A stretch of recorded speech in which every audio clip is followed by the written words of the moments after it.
Is there a line where academic curiosity ends and something darker begins? Or is the study of the criminal mind simply a way to understand the complexities of human behavior? Until suddenly, the student becomes the subject of the very questions they once asked. It is a case that has fascinated and unsettled the public, not just because of the tragedy involved, but because of the background of the man standing accused. A figure who spent years analyzing the logic of offenders only to find himself at the center of a quadruple homicide investigation. Welcome to a careful examination of the facts, the timeline, and the legal proceedings surrounding the case of Bryan Kohberger. A story that has challenged our assumptions about who exactly fits the profile of the suspect. This case is far from closed, and as we move through the details today, it is crucial to remember that everything we discuss is based on police affidavits, court documents, and public records, and that in the eyes of the law, the accused remains innocent unless proven guilty. The story begins not with a crime scene, but with a classroom and a young man deeply immersed in the academic pursuit of criminology. Bryan Kohberger was, by all accounts, a dedicated student of the criminal justice system. He had earned his master's degree in criminal justice from DeSales University in Pennsylvania, and had moved across the country to Pullman, Washington, to pursue a PhD in the same field at Washington State University. Those who knew him in an academic setting described him as intelligent, focused, and deeply interested in the psychology of offenders. In fact, during his time at DeSales, he had participated in a research project that involved a survey posted on social media, asking ex-convicts to detail their thoughts and feelings during the commission of their crimes. The survey asked specific, probing questions about how they selected their targets and how they prepared for their acts. At the time, this seemed like the work of an ambitious student trying to understand the decision-making processes of criminals, a standard area of study in forensic psychology. However, in hindsight, after the events of November 2022, this academic interest will be scrutinized by the public and the media through a much different lens. The question that arose was whether this was purely a pursuit of knowledge or something else entirely. Though it is important to note that studying criminology is a common path for thousands of students who go on to become police officers, lawyers, and profilers without ever crossing the line into criminal behavior themselves. The turning point, the moment where the academic timeline intersects with a tragic reality, occurred in the early morning hours of November 13th, 2022, in the neighboring town of Moscow, Idaho, just a few miles away from where Kohberger was studying for University of Idaho students. Kaylee Goncalves, Madison Mogan, Xana Kernadal, and Ethan Chapin were killed in their off-campus home. The shock of the crime was immediate and profound. Moscow was a quiet college town where violent crime was incredibly rare, and the brutality of the event left the community paralyzed with fear. For weeks, there were no named suspects. The police released very little information, leading to rampant speculation online and in the media. During this period of silence, investigators were quietly building a timeline, piecing together digital footprints and physical evidence that would eventually lead them away from the immediate circle of friends and toward a doctoral student living just across the state line. One of the key pieces of evidence that investigators zeroed in on was a white Hyundai Elantra, seen on surveillance footage in the victim's neighborhood around the time of the attacks. Police issued a public plea for information regarding the vehicle, a move that would later prove critical. While the public was looking for a car, investigators were also looking at data. According to the probable cause affidavit released after the arrest, police had recovered a knife sheath left at the crime scene, specifically found on the bed next to one of the victims. This sheath would become the linchpin of the prosecution's case. They were able to isolate a single source of male DNA from the button snap of the sheath. This detail later became significant because it provided a concrete scientific lead in a case that, for a time, seemed to have none. Through the use of investigative genetic genealogy, a technique that has solved cold cases by linking DNA to distant relatives, investigators allegedly traced the lineage to Kohberger's family. Trash recovered from the Kohberger family home in Pennsylvania, where he had traveled for the winter holidays, was tested and, according to prosecutors, showed a high probability of being the biological father of the person whose DNA was on the sheath. This genetic link, combined with the fact that Kohberger drove a white Hyundai Elantra matching the description of the vehicle of interest, formed the basis for his arrest. On December 30th, 2022, law enforcement raided the Pennsylvania home and took Bryan Kohberger into custody. The arrest sent shockwaves through the country, not just because a suspect had finally been caught, but because of who he was. The revelation that the accused was a PhD student in criminology created a surreal narrative layer. People began to wonder if his knowledge of police procedures and forensic science had played a role in the crime. Or conversely, if his studies made the alleged mistakes, like leaving a sheath behind or driving his own car, seem incomprehensible.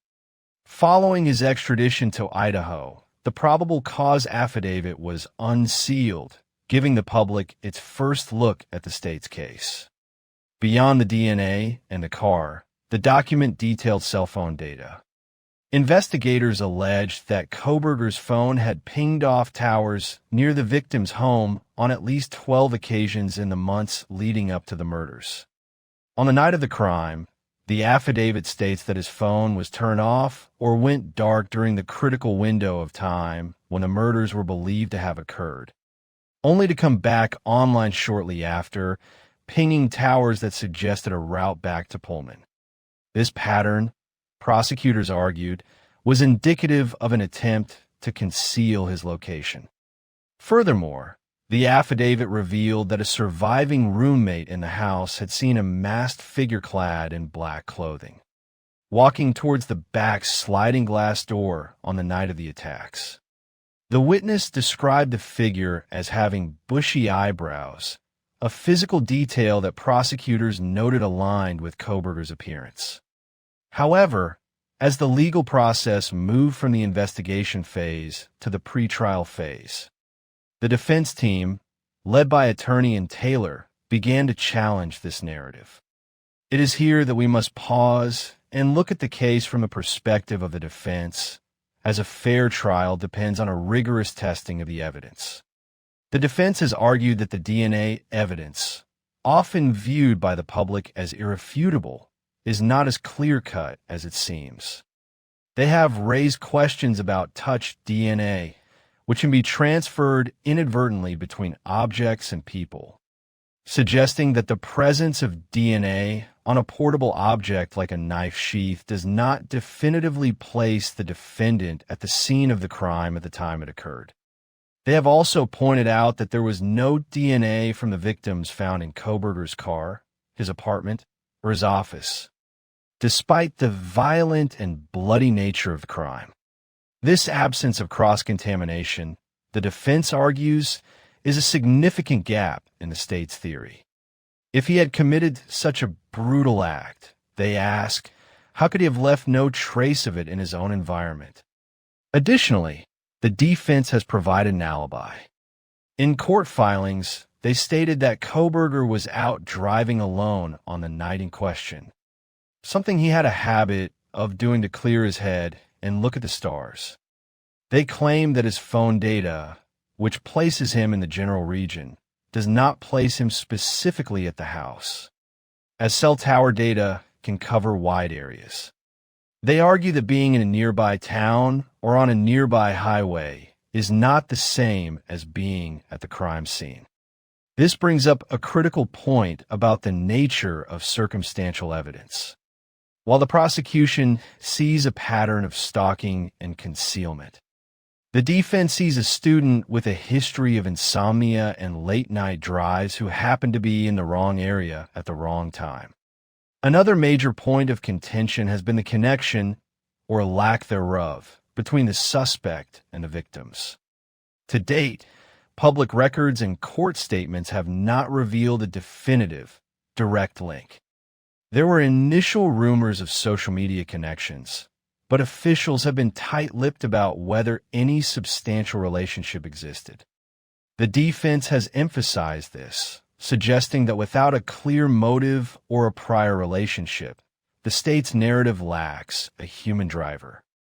Why these specific students? Why that night? These questions remain open. As the case progressed, the legal maneuvering became intense. The defense successfully argued for a change of venue, moving the trial from the small, tight-knit community of Moscow to Boise, Idaho. The argument was that the intense pre-trial publicity and the emotional weight of the tragedy on the local population made it impossible to seat an impartial jury in Lada County. This move acknowledges the sheer scale of the case's impact. It is rare for a trial to be moved, and it signals that the court is taking the issue of fairness very seriously. Meanwhile, the house on King Road, the site of the tragedy, was demolished. This decision was met with mixed emotions. For the university and some community members, it was a necessary step to remove a constant, painful reminder of the loss.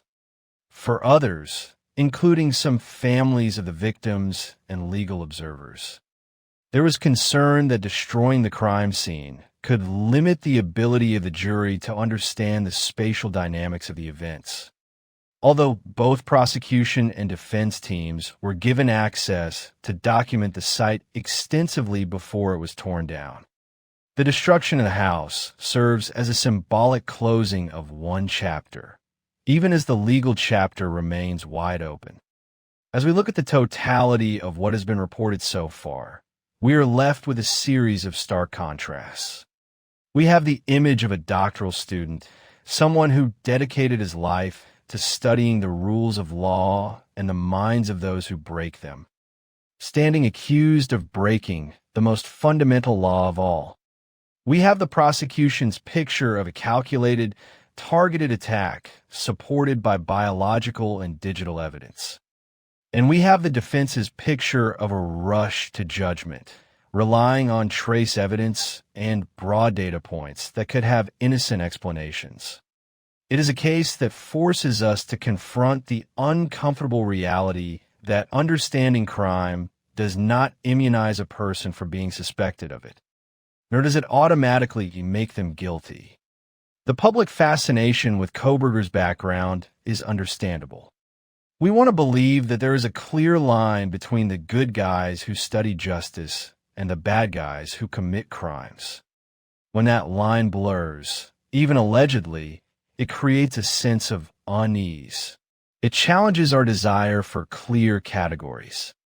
However, the courtroom is not a place for narratives or irony. It is a place for evidence.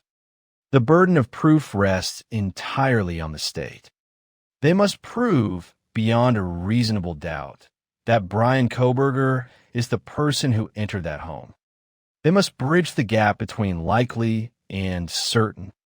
As the trial proceedings move forward, new details will likely emerge that could shift the perspective yet again.